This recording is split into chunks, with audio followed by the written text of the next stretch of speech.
And that turned into, well, it's my birthday, so whoop-de-doo.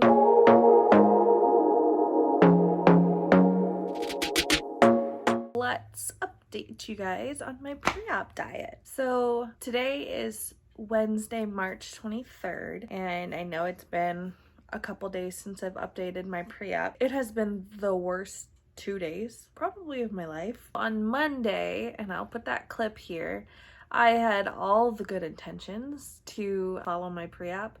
I brought my protein shake with me in the morning. Liam had to go to the dentist to get some cavities filled, and poor thing, he had several of them. And so they had to put him under anesthesia so that they could fill them all easily and quickly. So the video clip that you saw was me sitting in the waiting room while he was in the office drinking my protein shake. Then it all went downhill. About an hour after he went back, he was all done. It went all well. They ended up having to pull out 2 of his baby molars because the cavities were so far gone. They were almost at the nerve or at the nerve. I don't remember what the dentist said, but he showed me the x-rays and they were really bad. So they ended up having to pull out, like, I want to say this molar right here on each side, but they're baby teeth and the adult teeth are coming in, so it wasn't that big of a deal, but it was still a major surgery for him. I mean, he's never had anesthesia before. They brought him back out to the recovery room for him to start waking up from the anesthesia, and I was prepared. They had warned me that children have a really hard time coming out of anesthesia, but there's no way I could have prepared for that. It was the worst experience of my entire life. And I don't want to sound dramatic because lots of people go through traumatic things every day, and with my job, I hear about stories about the worst moments of people's lives, so I am not minimizing that. It's just, for me as a mother of this little boy that I love so much, hearing his agonizing cries as he was coming out of anesthesia and not being able to do anything about it was the worst experience of my entire life. He was basically unconscious and had to be in this dental chair recovering, and my job was to make sure that he didn't roll off the dental chair. And let me tell you, that boy, he is not little. He's little, but he's not tiny. It was like wrestling a whale trying to keep him in that seat. And he wasn't conscious. He was trying to get comfortable, poor thing. It was a lot to handle as he was crying, gut-wrenching cries. And he had blood, like, because they had pulled 2 of his molars, so that his mouth was bloody, and I felt like the worst parent in the entire world. And I know that's irrational. I know I'm not. I know I'm a really good mother, but it just, in that moment, I was questioning everything, and it really took an emotional toll on me. The day before, on Sunday, my mother and I had been going back and forth in messaging. I ended up telling her on Saturday that I was going to Mexico for this surgery, and she did not approve. Like I knew she would, but I don't know why I told her, because I knew what she was going to say. But I'm set in my decision. I've done my research, and I'm going to Mexico, and I'm having the surgery.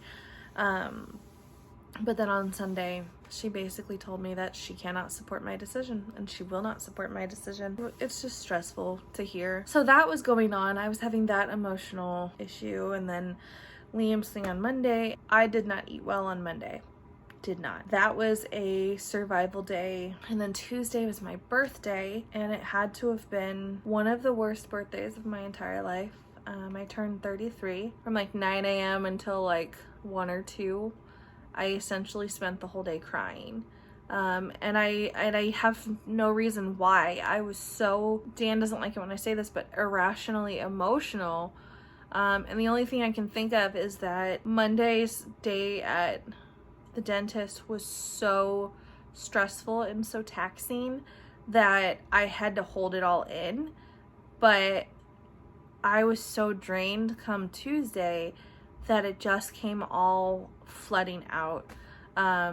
And so that was an emotional eating day for me as well. So while my mother is not supportive of me going to Mexico for this surgery, she did make some good points. She does know that I suffer from emotional eating. I have a binge eating disorder. I'm very well aware of it. And so she made some good points. She asked how I was going to handle that after the surgery. And I've started to look for some counseling help to guide me after the surgery with my emotional eating issues, because I know that even though physically I won't be able to eat that much, at least for a while, these are definitely issues that I need to tackle and find healthy ways to support my emotions. But I'm not seeing my emotional eating as a reason to cancel my surgery. If anything, it tells me that I need help, and the surgery is a tool to help.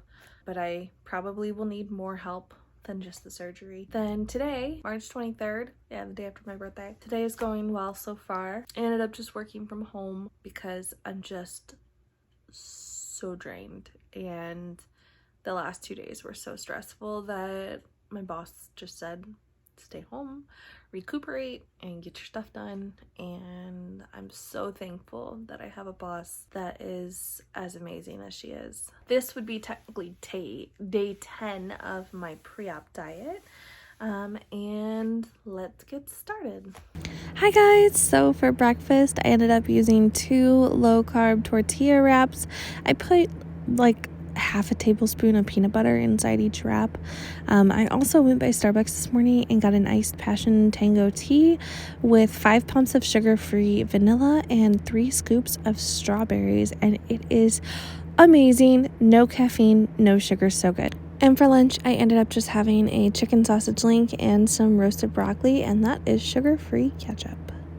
So it is March 24th. It is day 11 of my pre-op time diet, whatever you want to call it. I'm back at work. I work today in the office and I work tomorrow in the office, and then I am off for the weekend and I go to Mexico. I have failed my pre-op diet. So you guys will see the journey of somebody that is going to get VSG that did not do great on their pre-op diet. Here you go. I did this for you. Not really. But I did go to Starbucks this morning and I got a Trenta Passion Tango iced tea because there's no caffeine, there's no sugar. And I added 7 pumps of sugar-free vanilla because it's a bigger drink, and 4 scoops of strawberries.